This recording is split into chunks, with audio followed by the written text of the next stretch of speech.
మధ్యప్రాచ్యంలో యుద్ధ మేఘాలు కమ్ముకున్నాయి. అగ్రరాజ్యం అమెరికా ఇజ్రాయెల్ దాడులకు ప్రతీకారంగా ఇరాన్ తన పంజా విసురుతోంది.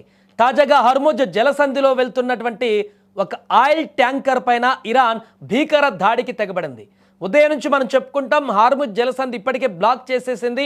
అటువైపుగా వస్తున్నటువంటి ఏ నౌకనైనా కూడా అడ్డుకుంటాం, అంతేకాకుండా నౌకలపైన దాడికి తెగబడతామంటూ ఇరాన్ హెచ్చరించిందనేటువంటి విషయాన్ని ఉదయం ఆల్రెడీ మాట్లాడుకున్నాం. ఇప్పుడు అనుకున్నట్టుగానే ఇరాన్ నౌకలపైన దాడికి తెగబడింది.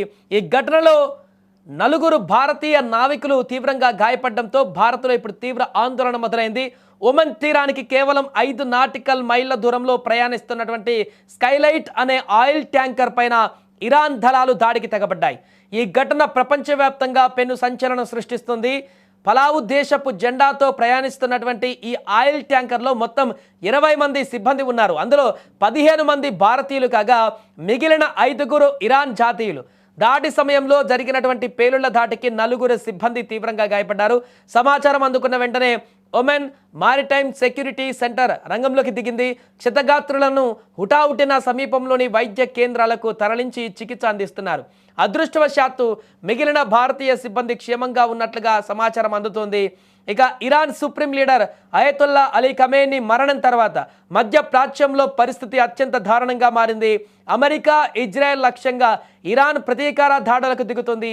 ఈ క్రమంలోనే హర్ముజ్ జలసంధి గుండా ఏ నౌకను వెళ్లనివ్వబోమని ఇరాన్ రెవల్యూషనరీ గార్డ్స్ హెచ్చరించారు. ఇప్పటికే ప్రపంచ దేశాలకు అవసరమైనటువంటి 20% చమురు ఈ యొక్క హర్ముజ్ జలసంధి మార్గం గుండానే వెళ్తుంది.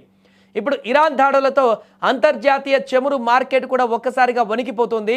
అలాగే ఈ దాడి నేపథ్యంలో ఇప్పుడు భారత విదేశాంగ శాఖ పరిస్థితిని నిశితంగా గమనిస్తోంది. ఒమెన్లోని భారత రాయబార కార్యాలయం అక్కడి అధికారులతో నిరంతరం సంప్రదింపులు కూడా జరుపుతుంది. గాయపడినటువంటి భారతీయులకు మెరుగైనటువంటి వైద్యం అందేలా చూడడంతో పాటు మిగిలిన వారిని సురక్షితంగా స్వదేశానికి తీసుకువచ్చేందుకు ప్రయత్నాలు కూడా మొదలయ్యాయి. అటు ఇరాన్ చర్యలను పలు దేశాలు తీవ్రంగా ఖండిస్తున్నాయి. ఈ ఉద్రిక్తతలు ఇంకా ఎంత దూరం వెళ్తాయో అన్న భయం ఇప్పుడు సర్వత్రా నెలకొంది. ఇప్పటికే ఇజ్రాయెల్ పైన భీకరమైనటువంటి దాడులతో పేటరేగిపోతున్నటువంటి ఇరాన్ ఇప్పుడు హార్ముజ్ జలసంధి వద్ద ఉన్నటువంటి నౌకల పైన కూడా దాడులకు తెగబడుతుంది. అయితే దీంట్లో ఇరాన్ తమ శత్రు దేశాలైనటువంటి ఆ దేశాల యొక్క నౌకలనే పూర్తిగా పేల్చివేస్తుంది అనుకున్నాం. కానీ ఈరోజు ఇప్పుడు భారతీయులు ప్రయాణిస్తున్నటువంటి ఈ నౌక పైన కూడా ఈ యొక్క పేలుళ్లు జరగడం ఒకసారిగా ఆందోళనకరమైనటువంటి పరిస్థితి నెలకొంది. అయితే ఇరాన్ ఉద్దేశపూర్వకంగానే ఈ దాడి చేసిందా, లేకుంటే ఈ యొక్క నౌక భారతీయులు ప్రయాణిస్తున్నటువంటి నౌక అనేటువంటి విషయం వారికి తెలియకుండా దాడి కొనసాగిందా? ఎందుకంటే ఆ నౌక పైన వేరే దేశానికి సంబంధించినటువంటి జెండాలు ఉన్నాయనేటువంటిది ప్రాథమికంగా తెలుస్తుంది. కాబట్టి ఈ యొక్క దాడికి సంబంధించినటువంటి పూర్తి వివరాలను కూడా ఇప్పుడు నిశ్చితంగా పరిశీలిస్తుంది. భారతీయ విదేశాంగ శాఖ కూడా పూర్తి వివరాలను కూడా తెలుసుకుంటుంది.